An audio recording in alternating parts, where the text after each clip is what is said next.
Bonjour à tous et bienvenue dans votre journal des produits de bourse de l'Upstat du mercredi 17 octobre. Net rebond à Paris qui lui permet d'effacer les pertes de la semaine dernière.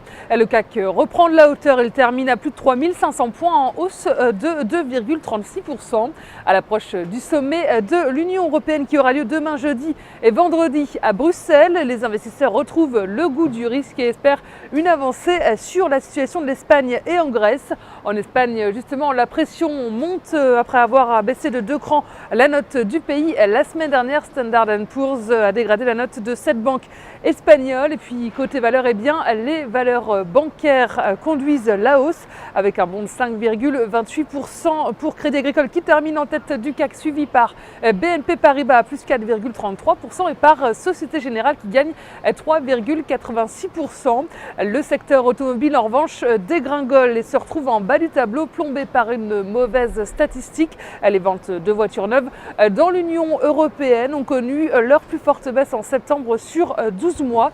Peugeot lâche 3,42% et Renault 0,99%. Wall Street reprend des couleurs également avec clôture dans le vert avec un gain de 0,95%. Pour le Dow Jones, c'est plus 1,20% pour le Nasdaq. Une tendance haussière due à une pluie de bons résultats trimestriels. Goldman Sachs à plus 0,44% est bénéficiaire au troisième trimestre. Coca-Cola également avec un bénéfice par action en hausse de 0,50$. À noter par ailleurs Starbucks, la première chaîne mondiale de café, commercialise à partir d'hier ses nouvelles cafetières expresso pour concurrencer les poids lourds donc de ce segment qui sont Nestlé et Green Mountain Coffee Roasters. Côté change, l'euro se renforce face au dollar, $1,3038. Sur le marché des produits de bourse, les volumes sont en hausse avec 32,4 millions d'euros échangés dans une séance haussière. Du côté concernant la répartition par type de produit, les certificats sont stables à 83% des échanges, les varants aussi à 17%. Du côté des transactions, les certificats représentent 76% et les varants 24%. Et si on regarde la répartition par sous-jacent, on voit que les indices sont en baisse avec 66% du marché. Les actions par contre sont en hausse à 32%. Enfin, la répartition des transactions sur les varants nous indique que les indices représentent 48% des échanges, les actions sont à 51%, le taux de change est à 1% et les matières premières sont à 0%.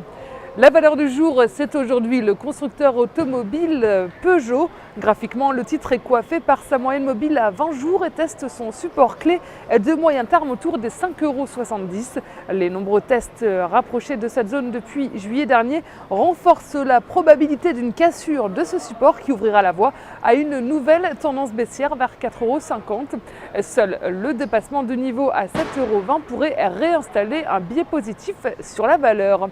La stratégie qui vous est proposée pour jouer cette valeur, c'est l'achat du Warrant Call Peugeot à 2696 T d'Unicredit au prix d'exercice de 6 € et d'échéance au 1er mars 2013. C'est tout pour aujourd'hui, très bonne journée et à demain.